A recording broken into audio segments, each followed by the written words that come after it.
Imagine walking into a cave deep underground and shining your light onto the wall. And there, reaching out of the rock toward you, you see them, hands. Dozens of human hands outlined in red and black, pressed against the stone tens of thousands of years ago. They are not paintings of animals or hunts. They are simply hands, the most personal and immediate mark a person can leave, the print of a real human hand held against the wall in the flickering darkness of the Ice Age. And as you look closer, you notice something strange and unsettling. Many of the hands appear to be missing fingers. Some are missing a single fingertip. Others are missing whole fingers, the silhouettes ending in stumps. Across caves in France and Spain, this same haunting pattern repeats again and again, hands reaching out of the past with fingers that are not there. What does it mean? Why did our ancestors press their hands to the walls of caves? And why are so many of those hands incomplete? Today, we are going to explore one of the most intimate, beautiful, and genuinely mysterious traditions in all of prehistoric art. The hands on the wall and the puzzle of the missing fingers that has fascinated and baffled researchers for over a century. Let us begin with the hands themselves, because they are among the most moving images human beings have ever created.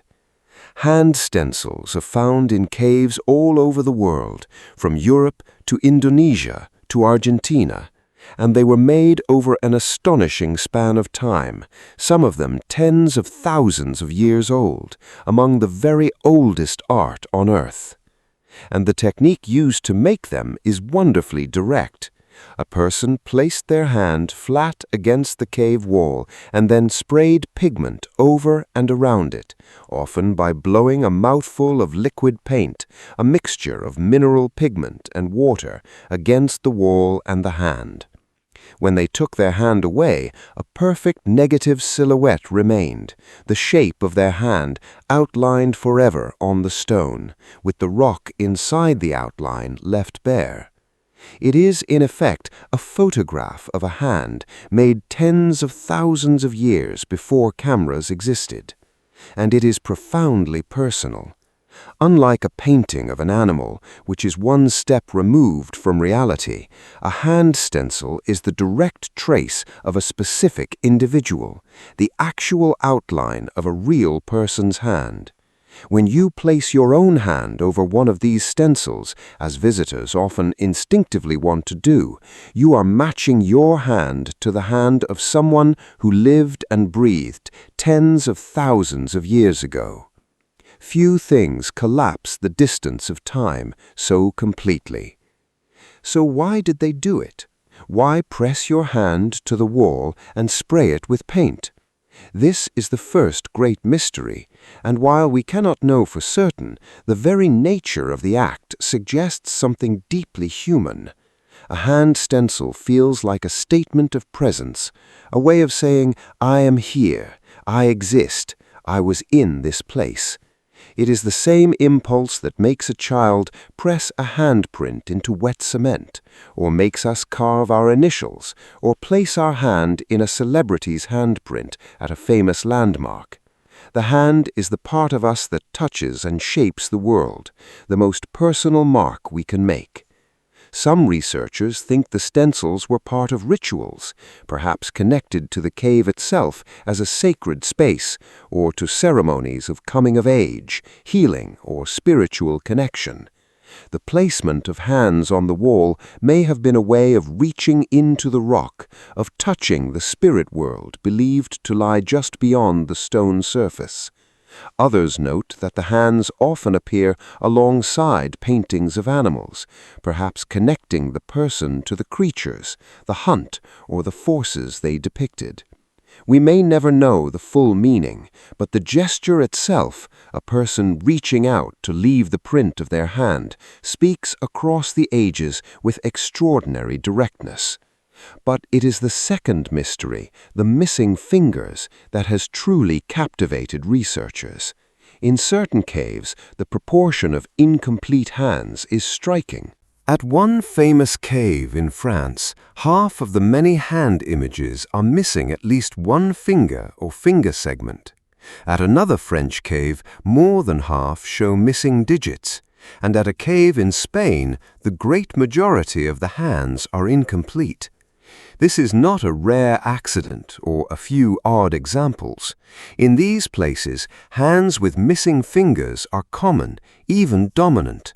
Something deliberate and meaningful was clearly going on, and for over 100 years, scholars have proposed completing explanations, each of them revealing, none of them certain. So let us walk through the leading theories, because this is a genuine, unsolved puzzle, and an honest look at it shows science at its most fascinating. The first theory is the most startling. Perhaps the fingers really were missing. That is, perhaps these people had genuinely lost fingers, and the stencils faithfully record their incomplete hands. Fingers could have been lost in several ways. Some researchers have suggested frostbite in the brutal cold of the Ice Age, which can cause fingers to be lost. Others have suggested disease or accidents, and some have proposed something more deliberate and dramatic: ritual amputation, the intentional removal of finger segments as part of a ceremony, a sacrifice, a sign of grief, or a mark of belonging to the group. This may sound shocking, but researchers point out that the deliberate removal of finger parts has actually been practiced by various human societies around the world, in many different cultures and times, often in the context of mourning, sacrifice, or ritual. If ancient peoples practiced something similar, the hand stencils might be a permanent record of these rituals, the hands of people who had given up a part of themselves for reasons we can barely imagine. But there is a second theory, and it is the one many researchers now favor, because it is simpler and fits the evidence well. Perhaps the fingers were not missing at all. Perhaps they were simply folded down. Think about it. If you press your hand against a wall, but curl some of your fingers under, bending them down against your palm before spraying the paint, the resulting stencil will look exactly as if those fingers are missing. The folded fingers leave no outline. Experiments have shown that this works perfectly, producing stencils that appear to have absent digits when in fact the hand was whole. There is also a powerful clue that supports this idea. The missing fingers appear in the stencils, the sprayed outlines, but where we have actual positive handprints, hands dipped in pigment and pressed directly onto the wall, the fingers are generally all present. If people were really missing fingers, you would expect to see it in the direct prints too. The fact that the incompleteness shows up mainly in the stencils strongly suggests the fingers were being deliberately folded, not removed. And this leads to a third, tantalizing idea that builds on the folding theory. If the fingers were being folded deliberately in specific patterns, then perhaps the different hand shapes meant something. Perhaps they formed a code, a system of signals, a kind of Stone Age sign language. Different combinations of folded and extended fingers might have represented different words, names, groups, or messages, a way of communicating that we can see but no longer read. Imagine the hands on the wall not as decoration, but as vocabulary, a set of deliberate gestures frozen in pigment, each one carrying a meaning that made perfect sense to the people who made them and which is now lost to us forever. We would be looking at language itself, written in the shapes of hands, tens of thousands of years old. The honest truth is that we do not know for certain which explanation is correct, and it may even be that different things were happening in different caves, or that several explanations are partly true. This is one of those wonderful cases where the evidence is rich, the mystery is real, and the debate is still very much alive.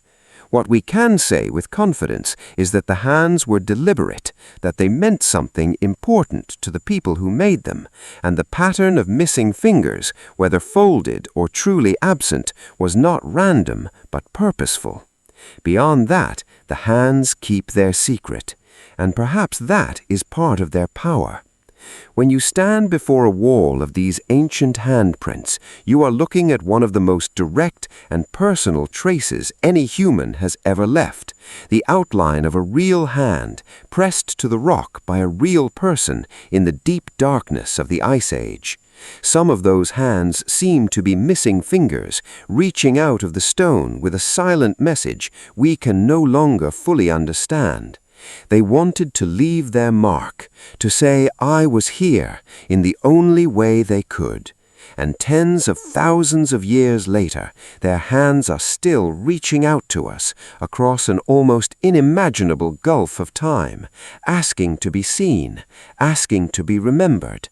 We can place our own hands beside theirs, finger to finger, and feel for just a moment the touch of a person who lived and died long before history began. The hands on the wall remain a mystery, but the longing behind them, the simple human desire to reach out and leave a trace, is something we understand perfectly because we feel it too.